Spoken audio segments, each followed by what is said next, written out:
नाही अर्जुना वायू जैसा गगना सर्वांगी असे, असं ज्ञान त्यांना झालं. जे कुंजते कोकिल वनी संतोषाच्या, त्या ठिकाणी ज्ञानोबरायांच्या उपमा बघा. कुंजते कोकिल वनी संतोषाच्या, संतोषरूपी वनामध्ये कुंजन करणारे ते आता कोकिल. म्हणजे हे कोणाचं वर्णन चाललं आहे? हो काय माहिती कोणाचं चाललं आहे, काहीतरी चाललं आहे ज्ञानेश्वरीत. कोणाचं चाललं आहे? अहो ज्या कुळामध्ये योगी जन्माला येतो त्या कुळाचं वर्णन चाललं आहे, काय गोष्ट नाही चालली, कथा नाही चालली. म्हणून ज्ञानेश्वरी बघा, ज्या कुळात योगी जन्माला येतो ते कुळ कसं असतं त्याचं वर्णन चाललं आहे. जे कुंजते कोकिल वनी संतोषाच्या, कसे लोक असतात त्या घरातले, त्याचे आईवडील कसे असतात? कुंजते कोकिल वनी संतोषाच्या, संतोषाच्या वनात कुंजन करणारे कोकिल. ज्ञानेश्वर महाराजांची उपमा आहे. वन कोणतं आहे? संतोषाचं आहे. म्हणजे तिथं संतोषाला काही कमीच नाही, इतका संतोष, असा संतोष. संतुष्ट सततम योगी, बोला हां. वर्षयेवेन सागरू जैसा जळे नित्य निर्भरू, तैसा निरुपचारू संतोषी जो. त्याला संतोषाला दुसऱ्या काही पदार्थाची गरज नाही. जसा समुद्र असतो, पाऊस पडला काय, दुष्काळ पडला काय, तो भरलेला असतो, तसा हा आत्मानंदामध्ये संतुष्ट असतो. असे त्याचे आईवडील असतात, असे त्याच्या घरातले लोक असतात. आणि संतोषरूपी वनामध्ये ते कुंजन करतात. कोकिळ, त्यांना कोकिळ असं म्हटलं आहे. कोकिळ जी असते ते, कोकिळीची उपमा त्यांच्या घरातल्या लोकांना का दिली?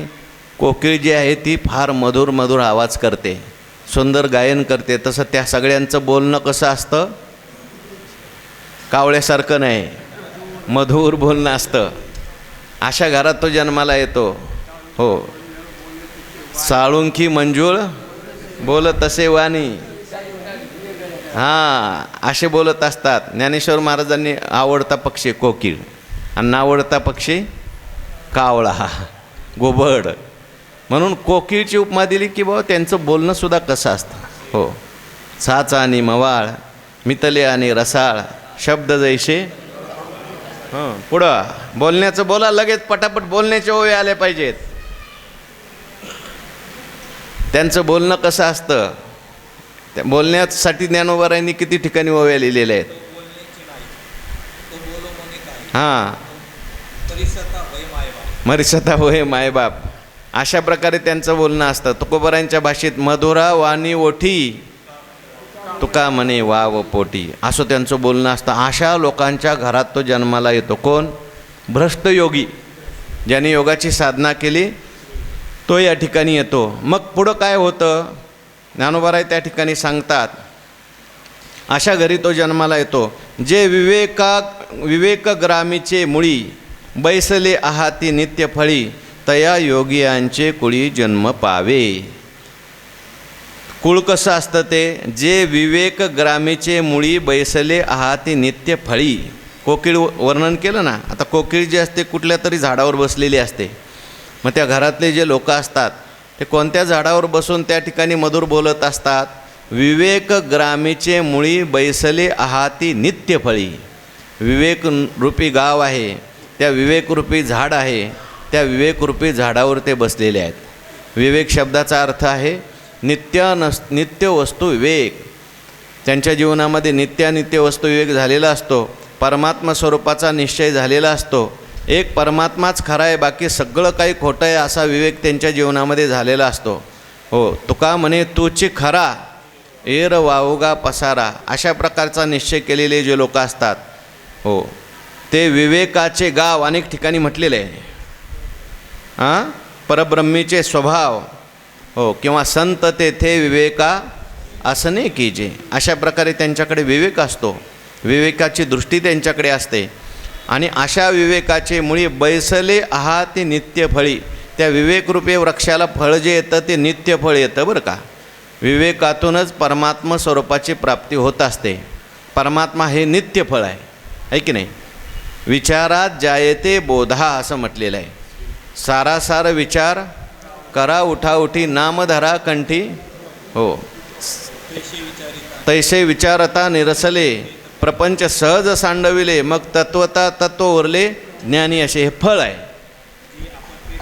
जे आपण पे करोनी निर्लेप प्रपंचाचे घेतले माप, साचची स्वरूप होऊन ठेले. परमात्मा स्वरूप ते होऊन ठेलेले असतात. हे नित्य फळ आहे. नित्य फळ म्हणजे हे फळ कधी नष्ट होणार नाही. हे फळ जे आहे ते सिद्ध आहे, साध्य नाही. हे फळ जे आहे ते एकदा प्राप्त झालं की मनुष्याला नित्यता प्राप्त होते. अविनाश करी आपुल्या ऐसे लावी मना पिसे गोविंदाचे. म्हणून नित्य फळी तय आत्मवर्गनीर क्षीर चरिताती सविचार राजहंस तया योगियाचे कुळी जन्म पावे. असे जे योगी असतात त्यांच्या कुळामध्ये तो त्या ठिकाणी जन्म प्राप्त करून घेतो. मग तिथे काय होतं? तिथे गेल्यानंतर ज्ञानोबाराय वर्णन करतात. बघा पुढची ओळी. मोटकी देहाकृती उमटे आणि निज ज्ञानाची पहाट फुटे, सूर्यापुढे प्रगटे प्रकाश जैसा. नुकताच देह प्राप्त होतो. प्राप्त झाल्या झाल्या निज ज्ञानाची पहाट फुटे. त्यांना ज्ञान करून घेण्याकरता शाळेत जावं लागत नाही. त्यांना ज्ञान करून घेण्याकरता गुरुकडे जावं लागत नाही. त्यांना ज्ञान करून घेण्याकरता वयाची वाट बघावी लागत नाही. मोठकी देहाकृती उमटे म्हणजे नुसता देह प्राप्त झाला, बाहेर आला की लगेच निज ज्ञानाची पहाट फुटे. त्यांना ज्ञान झालेलंच असतं. अहो काहींना तर पोटातच ज्ञान झालं. उपजताची ज्ञानी हे वर्म जाणवणी. अहो शुकाचार्य त्या आईच्या पोटात होते. काही ठिकाणी सांगतात भगवान परमात्मा म्हणायला लागले, शुका तू कोण आहेस? ते म्हणले, कोण म्हणून सांगू तुम्हाला? कारण ही सगळी नावं जी असतात ती सगळी बाहेर आल्यावर आहेत. का आतल्याला नावं आहेत? परमात्म्याला काय नाव आहे का? काही नाही ना. मी त्या ठिकाणी मनुष्य नाही. मनुष्य काय? नाहम मनुष्यो न च देव यक्षो न ब्राह्मण क्षत्रिय वैश्य शूद्र न ब्रह्मचारी न ग्रही वनस्था भिक्षुर्न चाहम निजबोध रूपा. कोण म्हणून सांगू तुम्हाला? ही सगळी नावं जी आहेत ती बाहेर आले आहेत. का आतमध्ये आहे? आतमध्ये कोण आहे? फक्त चिदानंद रूपस शोहम शोहम, मी तो आहे. म्हणजे आत त्यांना बाहेर यावं लागलं का? गर्भामध्येच काही लोकांना ज्ञान होतं आणि काही लोक बाहेर आल्याबरोबर त्यांना ज्ञान होतं. त्यांना ज्ञानाकरता बाकीचं काय? मोठकी देहाकृती उमटे आणि निज ज्ञानाची, बरं का, निज म्हणजे आत्मस्वरूपाचं ज्ञान, पहाट फुटे. लगेच ज्ञान त्यांना होतं. परमात्मा स्वरूपाचं ज्ञान होतं किंवा भक्तीचं ज्ञान होतं, योगाचं ज्ञान होतं. आपल्याला भक्ती केली पाहिजे, आपल्याला ज्ञान घेतलं पाहिजे, असं लगेच त्या ठिकाणी. सूर्यापुढे प्रगटे प्रकाश जायचा. जसं सूर्य यायच्या अगोदरच प्रकाश येतो तसं हा बाहेर यायच्या अगोदरच ह्याला ज्ञान प्राप्त होतं. परिणामा निघाले कोंब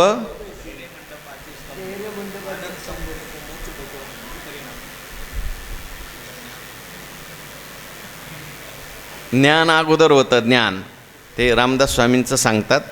ते 5-6 वर्षाचे झाले आणि एका गुरुकडे गेले. म्हणले मला उपदेश करा. गुरु म्हणले, अरे तू अजून लहान आहेस, मोठं झाल्यावर तुला उपदेश करू.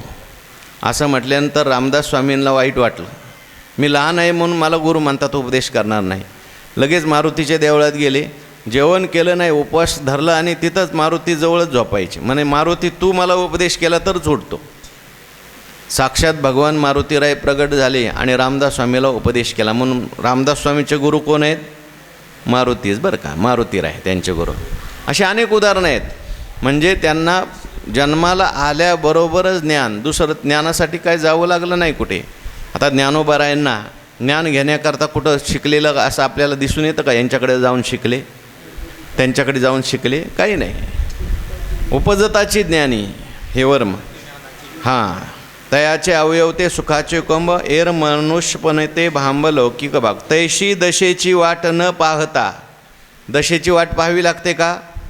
आपल्याला दशेची वाट पाहावी लागते. बाळपण असतं, थांबा आता शाळेत घालू नका त्याला, 5च वर्षाचं आहे, त्याला कशाला शाळेत घालायचं? मग थोडा 5वी नंतर त्याला शाळेत घालतात. बरं 5वीत घातलं तरी लगेच त्याला सगळं ज्ञान होतं का? नाही होत. अहो कुठलं तरी थोडं एखादं ज्ञान होतं. मग 10वीत जातो, नंतर कॉलेजला जातो, नंतर मग आणखीन पुढचं शिक्षण घेतो, तरीसुद्धा ज्ञान अपूर्णच का पूर्ण ज्ञान होतं?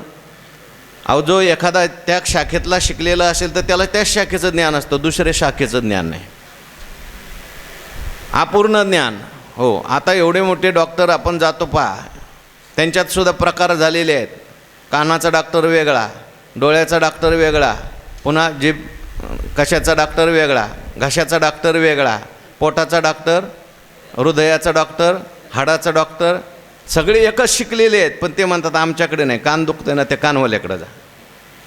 म्हणजे ज्ञानामध्ये सुद्धा त्या ठिकाणी अपूर्णता राहते. तेव्हा आपण एखादं ज्ञान घेतलं, आता मला एखादं ज्ञान आहे, मला काय पूर्ण ज्ञान आहे का? पूर्ण ज्ञान नाही. माझ्या विषयाचं थोडंसं ज्ञान असतं आपल्याला, पण तरी आपल्याला वाटतं आपण ज्ञानी आहे. ज्ञानी नाही. ज्ञानी कोण? हे योगभ्रष्ट असतात ना, त्यांचं ज्ञान बघा तुम्ही, त्यांना सगळं ज्ञान असतं. लौकिकातलं सुद्धा काही काही आता अशी काही मुलं आहेत लहान लहान, हो, त्याला ते गुगल बॉय म्हणतात. त्याला जगातलं काही विचारलं तर ते सांगते. 5 वर्षाची मुलं, 7 वर्षाची मुलं, जगातलं काही विचारा लगेच फटाफट सांगतात. 5 वर्षाची आणि 7 वर्षाची मुलं हे जगातलं काही विचारलं की सांगतात. कसं काय सांगतात? अभ्यास या जन्मातला नसतो, मागच्या जन्मातला असतो. हो, लहान लहान मुलं ज्ञानेश्वरी पाठ करतात. आता मागे आपल्या आळंदीत इथे ओवरीत एक मुलगा बसायचा, त्यांनी ज्ञानेश्वरी पाठ केली आणि गाथाही पाठ केली. 7वी 8वीतला मुलगा ओवरीत बसणार, त्याची आई त्याच्याकडून म्हणून घ्यायची ओव्या. अजून आता तो कधी कधी असतो. ज्या अर्थी त्याने ज्ञानेश्वरी पाठ केली, गाथा पाठ केली, ते या जन्मातलं मानायचं का काय? तेवढं पूर्वजन्माचं मानावं लागतं. पूर्वजन्माची काही साधना मानावी लागते. त्या साधनेशिवाय लगेच माणसाला सर्व काही प्राप्त होत नाही. तसं आता हे जे साधू संत आहेत, ज्ञानेश्वर महाराजांनी 16व्या वर्षी ज्ञानेश्वरी लिहिली आणि त्या ज्ञानेश्वरीमध्ये सगळी शास्त्रं आणली. आता तुम्ही दृष्टांताच्या नुसत्या ओव्या बघा. भूगोल आलाय, सांगा भूगोलाची ओवी. भूगोलाचं वर्णन ज्ञानेश्वर महाराजांनी केलेलं, भूगोलाची ओवी सांगा ना. तरी उदो असता चेनीप्रमाणे खगोलाची ओवी. जैसे न चालता सूर्याची चालणे, तैसे नैष्कर्माची जाणे कर्मीच असता. अहो रसायनशास्त्रातल्या ओव्या आहेत, जीवशास्त्रातल्या ओव्या आहेत, प्रत्येक भौतिकशास्त्रातल्या ओव्या आहेत, स्थापत्यशास्त्रातल्या ओव्या आहेत, व्यवहारशास्त्रात नीतिशास्त्रातल्या ओव्या आहेत, अध्यात्मशास्त्रातल्या तर भरपूरच आहेत. प्रत्येक शास्त्र शोधायला तुम्ही गेलं तर सगळी शास्त्रं आणली. का सगळी शास्त्रं आणली? दशेची वाट न पाहता वैशेच्या गावा न येता. त्यांना वयाच्या गावात यावं लागत नाही. बाळपणीच सर्वज्ञता वरीत याते. हो, जसं एखाद्या मुलाचं लग्न व्हायचं असलं तर त्याला थोडंसं मोठं होऊ द्यावं लागतं. 18 वर्षे असतील, काही 20 वर्षाची मर्यादा असते. झाल्यानंतर मग त्याचं दोघांचं लग्न होतं, त्याचा विवाह होतो. तसं सर्वज्ञतासुद्धा लग्न करायला तयार आहे, पण सर्वज्ञता येण्याकरता काही वय जावं लागतं माणसाला. किती वर्ष तपश्चर्या करावी लागते, मग सर्वज्ञ होतो. कदाचित झाला तर होतो, नाही तर होतही नाही. चांगदेव महाराज 1400 वर्ष जगले, पण सर्वज्ञ झाले होते का? नाही झाले. फक्त त्यांना योगाचं ज्ञान होतं, बाकीच्याही विद्यांचं ज्ञान होतं, पण योगामध्ये सुद्धा पूर्णता नव्हती. पण हे जे असतात भ्रष्टयोगी, हे मात्र लहानपणीच यांना सर्वज्ञता माळ घालते. यांना मोठं होण्याची गरज नसते. उपजताचे ज्ञानी हे वर्म जाणवणे. आपण आत्ताच म्हणून आलो, अर्थ बोलाची वाट पाहे, अभिप्रावोचे अभिप्रायाते विये, भावाचा फुलवरा होत जाये मतीवरी. पैसायचे तैसे सिद्ध प्रज्ञेचे निलाभे, मनची सारस्वत दुभे, मग सकळ शास्त्रे स्वयंभे निघती मुखे. त्यांना ज्ञानोबराय म्हणतात ते सिद्ध प्रज्ञेचे लाभे. हे सगळं कसं काही शक्य होतं? सिद्ध प्रज्ञेचे लाभे. त्यांना प्रज्ञा जी प्राप्त झाली ती कुठली प्रज्ञा प्राप्त झाली? सिद्ध. सिद्ध म्हणजे पूर्वजन्मी त्यांनी सिद्ध करून ठेवलेली आहे. पूर्वजन्मी नामस्मरण केलं, त्यामुळं आता जन्माला आल्याबरोबर नामस्मरण करतो. पूर्वजन्मी खूप ज्ञानेश्वरीची पारायणं केली, आता जन्माला आल्याबरोबर शिकलं नाही तर ज्ञानेश्वरी वाचायला लागतं. पूर्वजन्मी खूप भजन केलं, आता जन्माला आल्याबरोबर त्याला जास्त भजन शिकावं लागत नाही, आपोआपच भजन येतं त्याला. पूर्वजन्मी जी साधना केली, ध्यान केलेलं असेल, ज्या देवाचं आपण ध्यान केलं बघा, तिकडे बरोबर मनुष्य ओढतो. तुम्ही काही विठ्ठलाचे भक्त, काही रामाचे भक्त, काही कृष्णाचे भक्त, काही भगवान शंकराचे भक्त, काही गणपतीचे, काही देवीचे भक्त. असे का? तर ते पूर्वजन्मीच त्यांनी केलेलं असतं. हां पुंडलिकाशी पूर्व पुण्य केले व माये विठे लादले विठोबाचे पाय. त्या ठिकाणी हजारो वर्ष त्या ठिकाणी पुण्य त्या विटेने केलं म्हणून त्या विटेला परमात्म्याचे पाय प्राप्त झाले. म्हणून सामान्य गोष्ट नाही, पूर्वपुण्य असतं. ते पूर्वपुण्यात आपण जो पूर्वी अभ्यास केलेला असतो तो सगळा त्याच्यामुळे आपली ती बुद्धी तयार झालेली असते. हे जे भ्रष्टयोगी आहेत, थोर केली ती मज आजी फळाशी आली, परमानंदो आजी मानशी भेटी झाली या संताशी. आता इथे सिद्ध प्रज्ञेचेनी लाभे, सिद्ध प्रज्ञेचेनी लाभे, त्यांची जी प्रज्ञा आहे ती सिद्ध झालेली आहे. म्हणजे पूर्वजन्मीच यांनी आपली बुद्धी चांगली तयार करून ठेवलेली आहे. नामस्मरण करून, चिंतन करून, ध्यान करून त्यांची प्रज्ञा एकदम सिद्ध झालेली आहे. आणि ती सिद्ध प्रज्ञा मागच्या जन्मातली बुद्धी त्यांना इथं लगेच प्राप्त होते. आता परत घासाघीस करायची जास्त गरज नाही, आता जास्त अभ्यास करायची गरज नाही. सिद्ध प्रज्ञेचे लाभे मनची सारस्वत दुभे, त्यांचं मनच सगळ्या विद्या ज्या आहेत त्यांना प्रसवतं. सगळ्या प्रकारच्या विद्या मनामध्ये असतात त्यांच्या, म्हणजे शिकायची गरज नाही. आणि पुढे म्हणतात मग सकळ शास्त्रे स्वयंबे निगती मुगे, आणि सगळी शास्त्र स्वयंभू त्यांच्या मुखातून त्या ठिकाणी प्रगट व्हायला लागतात. अनेक विद्या सांगितलेल्या आहेत, अनेक शास्त्र सांगितलेली आहेत. 14 विद्या आहेत आणि शास्त्र किती आहेत? 6 शास्त्र आहेत. चौवेदी जाण साई शास्त्री कारण, ही 6 शास्त्र आणि 18ही पुराणे हर्षिक आहेत. तर त्या सगळ्या विद्या ज्या आहेत, आता विद्यामध्ये 14 विद्या मागे एकदा मी सांगितल्या होत्या. प्रत्येक शास्त्राची विद्या आहे. त्या ठिकाणी हस्तकला नावाची विद्या आहे, नृत्यकला नावाची विद्या आहे, वादन नावाची विद्या आहे. ह्या सगळ्या विद्या आहेत. तर ह्या सगळ्या विद्यांचं जे आहे सगळं शास्त्र असेल, सगळ्या विद्या आहेत यांच्या मनात स्फुरायला लागतात. ही विद्या कशी, ती विद्या कशी, ती विद्या कशी. त्यामुळे त्यांना कोणतीही विद्या शिकायला गुरुकडे जावं लागत नाही. दुसरी महत्त्वाची गोष्ट म्हणजे सगळे शास्त्रसुद्धा त्यांच्या मुखामध्ये नाचत असतात. केली जैशी वदनी ऋग्वेदादी तिनी प्रतिष्ठिती वाघभुवनी, केली जैशी वदनी ब्रह्मशाळा. कोणतंही काही विचारलं त्यांना कुठल्याही शास्त्रातलं लहानपणीच. आता ज्ञानेश्वर महाराज ते पैठणला गेले आणि पैठणला गेल्यानंतर ज्ञानेश्वर महाराजांनी रेड्याच्या मुखातून वेद बोलवले. आता रेडासुद्धा काही नुसता रेडा नव्हता, सगळेच रेड्याच्या मुखातून का नाही बोलवले? मग त्या रेड्याचे मागचे 3 जन्म सांगितले. हो, पहिला कोण होता, नंतर कोण होता, नंतर कोण होता. आणि ज्ञानेश्वर महाराजांना त्या लोकांनी काही प्रश्न विचारले, कोणत्याही शास्त्रातला विचारा, ज्ञानेश्वर महाराज त्याचं उत्तर देत होते. त्याचं काय कारण? पूर्वजन्माचं नाही, ते साक्षात महाविष्णूचा अवतार आहेत. सखा माझा ज्ञानेश्वर. भगवान शंकराचार्यांच्या बाबतीत सांगतात, त्यांनी लहानपणीच ही सगळी शास्त्र मुखोद्गत होती. 16 कृतवान भाष्य असं म्हटलेलं. 16व्या वर्षात तर ब्रह्मसूत्रावर भाष्य लिहून टाकलं. हो, सगळे वेद त्या ठिकाणी सगळी शास्त्र मुखोद्गत होती. त्याचं कारण काय? पूर्वजन्माचा संबंध मानावा लागतो. अहो हल्ली अगदी जोग महाराजांना विचारलं, तुम्हाला एवढं सगळं कसं काय प्राप्त झालं? सही करायला जोग महाराजांना 2 मिनटं लागायची. किती शिक्षण झालं असेल बघा. सही करायची म्हटलं तरी 2 मिनटं लागायची. पण असं असतानासुद्धा कुठलाही प्रश्न विचारला त्याचं उत्तर जोग महाराज देत होते. त्याचं कारण ते म्हणायचे, मी मागच्या जन्मी ज्ञानेश्वर महाराजांची पालखी वाहिली म्हणे आणि त्याच्यामुळे मला चांगली बुद्धी प्राप्त झाली. म्हणून तैस्ते सिद्ध प्रज्ञेचे लाभे मनची सारस्व, मग सकळ शास्त्रे स्वयंबे निगती मुखे, ऐसे जे जन्म जया लागी देव सकाम, स्वर्गी ठेले जप होम करती सदा. ऐसे जे जन्म, अशा ठिकाणचा जो जन्म आहे किती दुर्लभ आहे. ज्ञानोबाराय म्हणतात, जया लागी देव सकाम, सगळे देवसुद्धा त्या जन्माची इच्छा करतात. स्वर्गीचे अमर काय म्हणतात ते? मृत्यूलोकी व्हावा जन्म आम्हा. आणि कुठं जन्म व्हावा? नास्तिकाच्या घरी, भिकाऱ्याच्या घरी नाही, भगवत भक्ताच्या घरी. हो, या वैष्णवाचे घरी. देवा ऐके रे विनंती, मज नको हे मुक्ती. पुढं गती प्रेमसुख आगळे, या वैष्णवाचे घरी.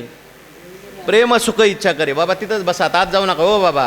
हां, प्रेम सुख इच्छा करी रिद्धी सिद्धी द्वारी कर दोडोनी तिष्ठती. हो, हरिदासाचे घरी मज उपजवा जन्मांतरी. मला देवा त्यांच्या घरात जन्माला घाला. तिथं काही काही होऊ द्या मला. नामदेव महाराज तर म्हणतात, वृक्ष करशी तरी तुळशीचे निमिषे तुझे द्वारी वसे ऐशी करी. ऐका की पूर्ण अभंग हो दे की. वृक्ष करशी तरी तुळशीचे निमिषे तुझे द्वारी वसे ऐसे करी. श्वान करशी तरी उच्चिष्टाचे निमिषे तुझे द्वारी विषय ऐशी. कुत्र कर पण तुझे द्वारीचा कुत्रा. हो, पाषाण करती तरी रंगशिळेचे निमिषे तुझे द्वारी वसे ऐसे करी. अजून एक राहिलं काहीतरी, तुझ्या द्वारात पाहिजे, काही होऊ द्या पण संबंध देवाचा किंवा संतांचा आला पाहिजे. हां, म्हणून यमलोकामध्ये जे लोक आहेत त्यांनासुद्धा इच्छा निर्माण होते. यमधर्म करती आस धन्य धन्य म्हणती मृत्यूलोक भाग्याचा कायचा. तो एक अभंग आहे. ते मृत्यूलोक काय भाग्याचा आहे त्यांना असं वाटतं. इथे ज्ञानेश्वरी प्रवचन ऐकायला मिळतं, नामस्मरण करायला मिळतं, चिंतन करायला मिळतं. म्हणून ऐशे जे जन्म जया लागी देव सकाम स्वर्गी ठेले जप होम करती सदा. स्वर्गात गेल्यावर सुद्धा हे आपलं सगळं पाहिल्यानंतर कीर्तन प्रवचन भजन वारी पाहिल्यानंतर ते तिकडं काय करतात, जपन होम करतात स्वर्गात. आता स्वर्गात सगळं अमृत आहे, सगळं आहे, तरी जप होम कशा करतात ते म्हणतात, बास आता इकडं नको, आम्हाला खाली न्या, आम्हाला हे करू द्या. नारायण नामे हो आमरी भाट होई जे मग मृत्यूलोका ते वाणिजे ऐशे जन्म पार्था गाजे ते तो पावे. अमरी भाट होई जे म्हणजे अमर असणारे देव, स्वर्गात असणारे देव भाट होतात म्हणजे स्तुती करायला लागतात. काय जन्म आहे, काय त्या ठिकाणी यांचा पवित्र कुळ आहे. पवित्र ते कुळ पावन तो देश जे ते हरीचे दास जन्म घेती. काय आनंदाचं वातावरण आहे. आपल्याला आपण देव झालो पण हा आनंद नाही. म्हणून देव त्यांची स्तुती करतात, देव त्यांचं वर्णन करतात. अशा अनेक अभंग आहेत संतांच्या. तुकाराम महाराज ते देवभक्तांचं वर्णन करतात. स्वर्गातले देवसुद्धा स्तुती करतात. ज्ञानोबाराय जेव्हा समाधी सोहळ्याला आले त्यावेळेस त्या ठिकाणी सगळे स्वर्गातले देव आले, ज्ञानोबारायांची स्तुती केली देवांनी. ते झालं. देव स्तुती करतात. ज्ञानेश्वर महाराजांच्या समाधीच्या वेळेस ब्रह्मदेवानी स्तुती केली, सनकादिकांनी स्तुती केली, ऋषीमुनींनी स्तुती केली, इंद्रादी देवानी सगळ्यांनी स्तुती केली. शेष भगवान परमात्मा पाताळातून आले स्तुती करायला. कशा करता?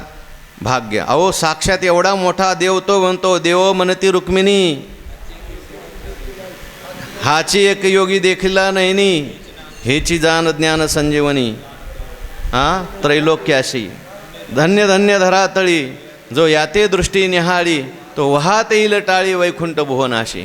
जो करील याची यात्रा तो तारील सकळी गोत्रा सकळी कुळे पवित्रा याचे निदर्शने होती. एवढं सगळं वर्णन करायला ज्ञानोबारायांचं. शेवटी भगवान परमात्म्याला सुद्धा गहिवरून आलं आणि शेवटी भगवान म्हणतात काय, शेवटचं चरण, धन्य धन्य जयाचे कुशी ज्ञानदेव जन्मले. म्हणून आमरी भाट होईजे सांग ऐसे सांगता हरिशी प्रेम ओसंडले रुक्मिणीशी म्हणे धन्य धन्य जयाचे कुशी ज्ञानदेव. आमरी भाट होईजे मग मृत्यूलोका ते वाणिजे.